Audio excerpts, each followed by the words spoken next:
eu tive alguns aprendizados, passei por algumas situações, se eu estava sozinha, se eu tinha feito alguma coisa de muito errado, se Deus estava olhando por mim. O meu avô faleceu, o meu mundo caiu. Eu não achei que esse vídeo ia ser tão intenso. A programação saiu completamente errada do que eu tinha programado.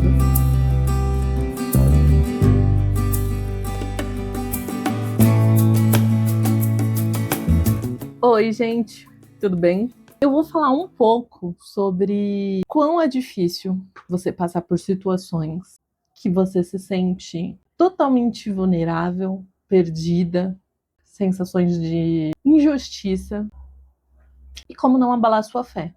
Eu acho que a fé é uma palavra meio que universal, mas eu estou usando essa palavra porque eu acho que todo mundo entende o significado, mas quando eu falo fé, pode ser trocar por qualquer outra palavra que tenha o mesmo significado, sabe? Acreditar naquela luz do fim do túnel, que tem alguém olhando por você, que o universo está conspirando para o seu bem, e aí vai de qualquer outra maneira que você entenda que tem esse mesmo significado da fé. Acho que a fé é a palavra mais universal possível, né? Que eu poderia falar aqui. Eu só tenho... E aí só tenho porque eu acho que eu ainda sou jovem. Eu só tenho 33 anos. Mas muito jovem, eu tive alguns aprendizados, passei por algumas situações bem pesadas que em algum momento curto me fizeram refletir se eu estava sozinha, se eu tinha feito alguma coisa de muito errado, se Deus estava olhando por mim. Mas lá no fundo, é incrível como a minha fé, e aí que eu vejo, era inabalável. Naquela época eu lembro que eu fazia muita piada da situação que eu estava. Porque eram as piadas que me faziam enfrentar o que eu estava passando. E deixar mais divertido, deixar mais cômico. Porque parecia que você resolvia um problema, aparecia outro. Você resolvia um, aparecia outro. Fala assim, caraca, mas eu não vou ter paz. Eu devo ter sido uma filha da mãe na outra vida, que não é possível. Com o tempo, hoje, eu tenho já uma outra percepção, mas assim, naquele momento da minha vida, eu tava vivendo no caos. O mundo tava acabando pra mim. E eu falava, gente, eu não sei quanto tempo eu vou ter de vida se eu continuar nesse nível, porque não tem mais pra onde eu correr. Eu lembro que ainda vou fazer um vídeo sobre isso. A única coisa, a única pessoa que me fazia querer lutar para tudo aquilo e para entender o significado de tudo que estava acontecendo comigo era meu filho. E eu fui mãe jovem, eu engravidei com 19 e tive o Vitor com 20 anos, né? Não era adolescente, mas era jovem, bem jovem. Eu lembro que quando eu engravidei já foi um choque. Por eu ter vindo já da igreja, naquela época eu frequentava a igreja, que era bem restrito, um dia a gente pode falar também sobre religião e tal. Já foi uma situação muito complicada. Quando o Vitor fez 1 ano, eu separei do pai dele e fui morar sozinha. Tem N questões, assim, de tudo que eu passei. Sobre as que hoje eu quero compartilhar com vocês, quando eu saí da casa do pai dele, eu lembro que eu fui morar na casa da minha avó. Na época era uma casa abandonada. A minha avó queria que eu fosse morar com ela, ela tinha uma outra. Ela estava alugando uma outra casa, porque ela nem gostava dessa casa dela. Mas eu entendi que eu queria morar sozinha. Eu cheguei e vivi alguns meses na casa da minha mãe, mas por N motivos eu saí de lá em curto prazo, em menos de 3 meses eu já saí de lá e fui morar sozinha com meu filho. É incrível que naquela época eu estava no seguro-desemprego, tinha sido demitida, então eu estava nos últimos meses do seguro-desemprego. Eu tinha uma criança e eu só tinha fé, gente. Só tinha fé que as coisas iam dar certo. Eu só tinha fé que eu precisava mudar aquela minha situação, que não dava para aceitar. Não dava para eu permanecer onde eu estava. Então, ou eu me mexia para que as coisas mudassem, ou a vida ia continuar, eu ia continuar seguindo aquele mesmo fluxo, ficando ali, enfim. Eu precisava me mexer e eu precisava mudar. A única certeza que eu tinha é que não tinha como aceitar aquilo que eu estava passando. Pronto, decidi, saí de casa, fui morar na casa da minha avó. Era uma casa abandonada. Na casa tinha rato, tinha... Assim, a casa não tinha rato, mas passava rato. Por quê? A gente limpou tudo, arrumou a casa, só que era uma casa de telhado. Essa casa, ela ficava próximo a uma mata. Então, por conta da mata, vinha muitos bichos, né? E essa casa de telhado, os telhados, eles não tinham um forro, não tinha uma laje. Então, imagina... É que eu não sei direito pronunciar. Mas imagina que tem uma madeira, então os ratos passavam por cima da madeira para poder cruzar de um lado para o outro e viver a vida deles. E foi muito difícil. Foi muito difícil, foi um momento muito difícil da minha vida. Eu lembro que quando chovia, às vezes eu tinha acabado de limpar a casa e quando chovia, caía,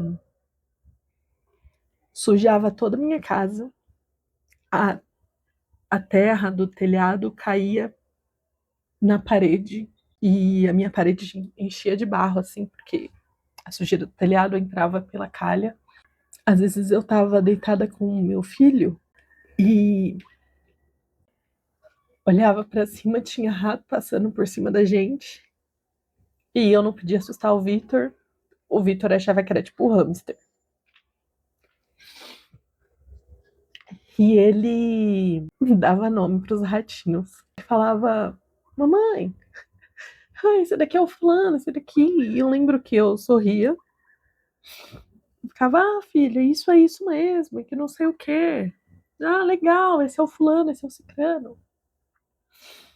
Fazia o Vitor dormir e protegia ele, e eu nem dormia à noite, que eu morria de medo de um bicho cair em cima da gente, de alguma forma fazer mal pro meu filho. Mas eu não tinha outra opção.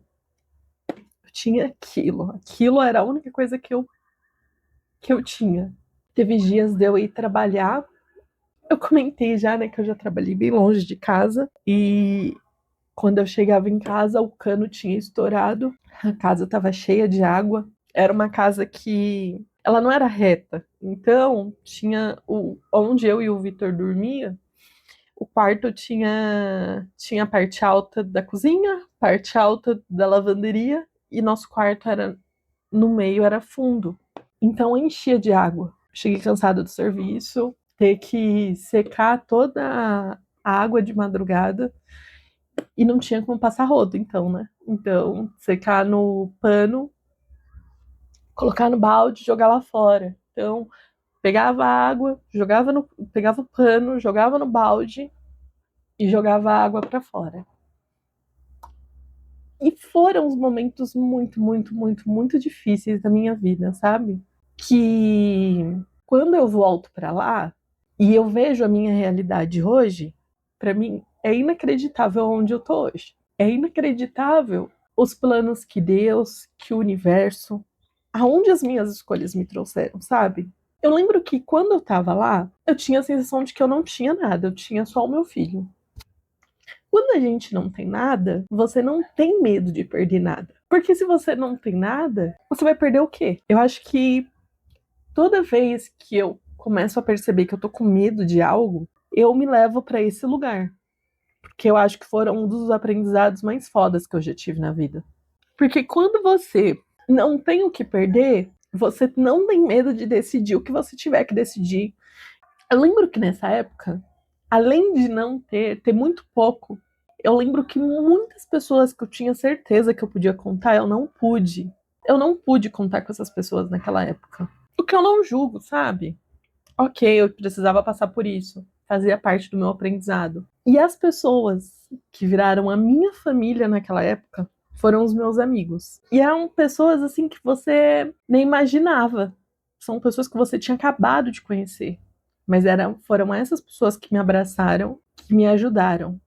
Um dos aprendizados que eu tive é que família mesmo é quem a gente escolhe. Porque tem a questão de sangue e tem aquela questão. Eu não tô falando pra você odiar a sua família. Ah, eu odeio. Não, mas assim, não vai ser as pessoas, a família mesmo, a pessoa que você vai poder contar. Às vezes não vai ser aquele tio, aquela tia, aquela prima que viveu com você.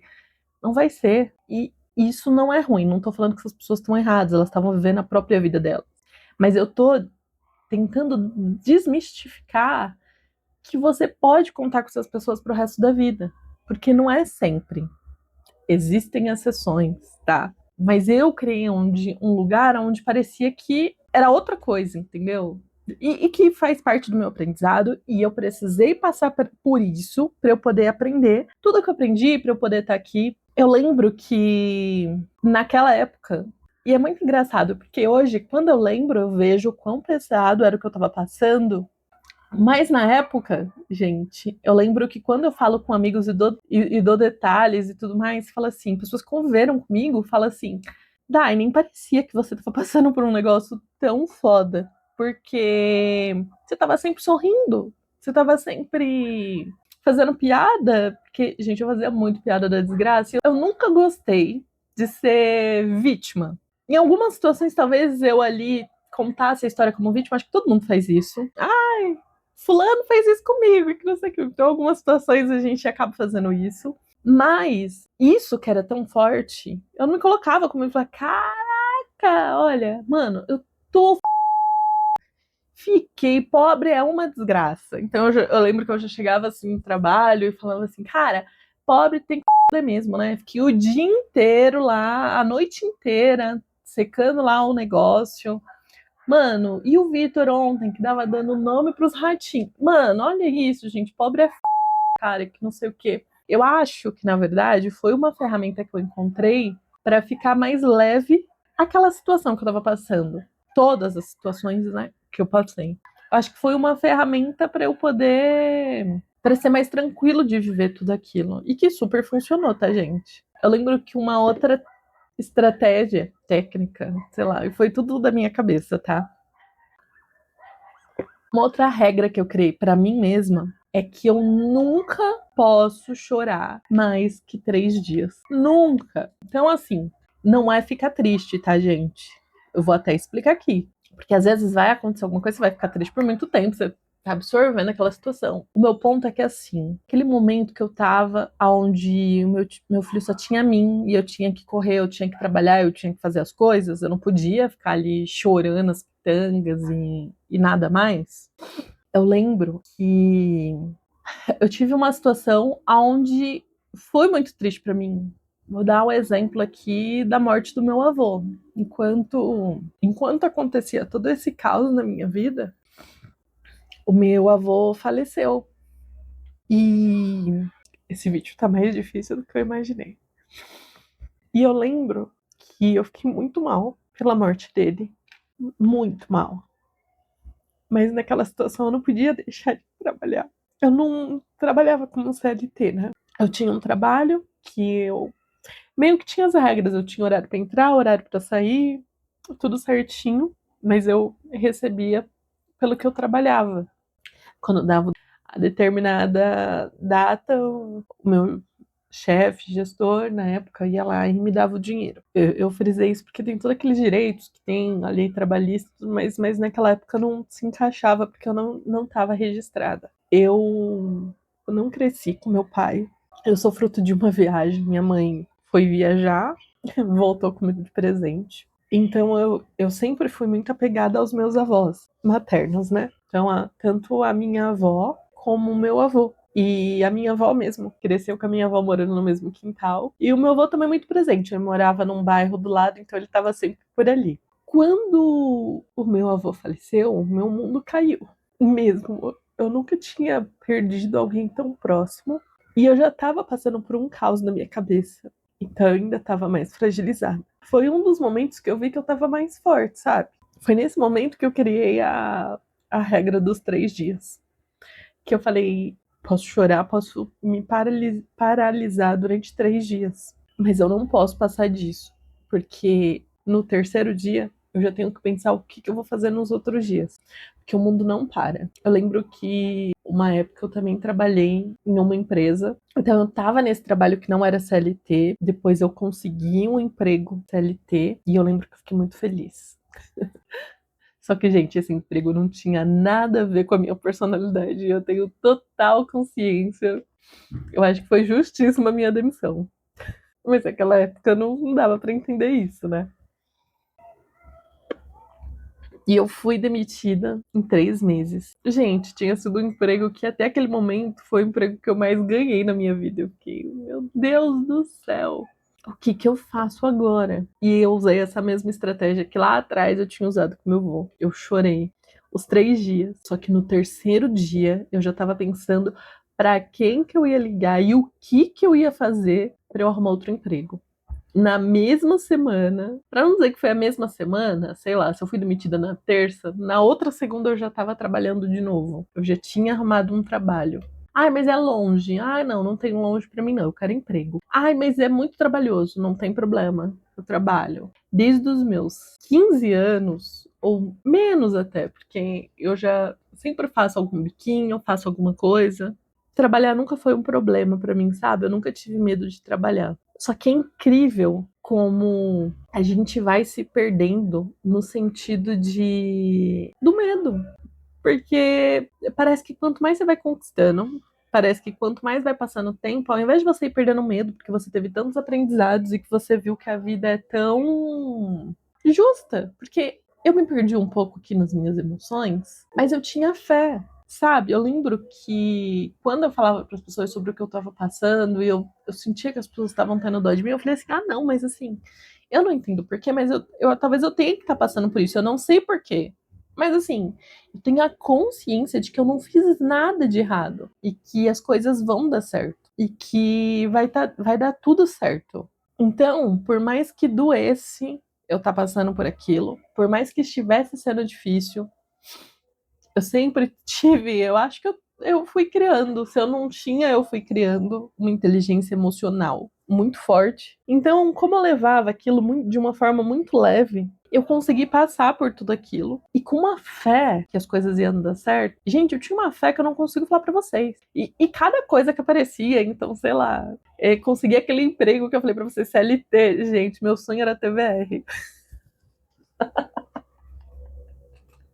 Era muito engraçado. Eu tinha um grupo com as minhas amigas. Tinha não, existe esse grupo, aquele tá morto. Mas a gente tinha até um grupo onde a gente era. Conseguimos VR, alguma coisa assim. Mas é incrível como a gente vai ficando medrosa depois, como você vai perdendo sua coragem, ao invés de você viver dos seus aprendizados, que as coisas sempre vão dar certo, que você tem que ter coragem, você vai se perdendo nisso. Incrível. Então eu tinha muita fé, eu sabia que Deus. Que as coisas iam dar certo, que eu não tinha feito nada de errado, que talvez era um teste de Deus. Eu ficava assim, ai Deus, será que Deus tá me testando? Será que não sei o quê? E, gente, tudo isso era sobre o que eu acreditava naquele momento, sabe? Eu acho que eu amadureci bastante, assim, a minha espiritualidade. Então, hoje eu tenho outras crenças, eu acredito... E nunca deixei de acreditar em Deus, tá? Eu só acho que Deus ainda é maior, tem uma dimensão maior do que a que eu acreditava antes. Nossa, eu queria falar sobre fé e aí eu fui pra um ponto que minha cabeça ficou até doendo aqui. Eu acho que, como resumo, você vai passar por momentos difíceis. Todo mundo passa por momentos difíceis. A gente convive com muitas pessoas, mas a gente nunca para pra conversar com as pessoas. Às vezes você vê uma pessoa sorrindo, você não tem a menor noção do que essa pessoa tá passando, ou do que ela já passou. Ou uma pessoa carrancuda também, você fala, nossa, mas por que ela é tão carrancuda? Pessoa chata, tóxica, mas você não tem noção da história dela, ou por que ela passou, por que ela criou aquela carcaça. Ou por que essa pessoa está passando, né? Gente, eu falo pra todo mundo. Hoje, quando eu olho a minha vida, hoje, quando eu olho a minha família, hoje, quando eu olho a minha casa, eu nunca imaginei que eu sairia daquele lugar que, quando eu fecho os olhos, era escuro, era triste. E eu diria que eu nunca imaginei que eu sairia daquela pobreza para o que eu vivo hoje. Dai, você é rica? Eu acho que eu sou rica. Eu acho que se eu tivesse que me comparar para esse outro cenário, eu sou milionária. Então é isso. Se você tá passando por um momento difícil também, esse vídeo é para te motivar. É difícil? Tenta olhar no meio do caminho, durante esse processo, o que você tá passando. Tenta se apegar a coisas boas, aquelas pequenas, sabe? Tentem procurar, assim, pequenas felicidades no meio do caminho. E você não tá sozinho, as coisas vão dar certo. Parece que não vai dar. Parece que o mundo vai acabar e parece que você não vai dar conta. Eu vivi durante muitos anos assim. Não perde sua coragem. Então, lá no fundo, você sente o que você tem que fazer. Não perde a coragem de ser quem você é, de tomar suas próprias decisões, de escolher o que você quer fazer da sua vida. Quando você menos esperar, as coisas vão dar certo. Vão abrir portas, vão abrir janela, vai ter uma luz gigantesca, assim, vão ter setas, assim, ó, mostrando os caminhos por todos os lados. E você vai sair dessa, tá bom? Eu acho que é isso, meu recado de hoje. Eu não achei que esse vídeo ia ser tão intenso. Gente, a programação saiu completamente errado do que eu tinha programado. Mas tudo bem, né? Se a gente tá aqui se conhecendo, acho que faz parte contar um pouco aí da minha história também. Muito obrigada pela companhia e até o próximo vídeo.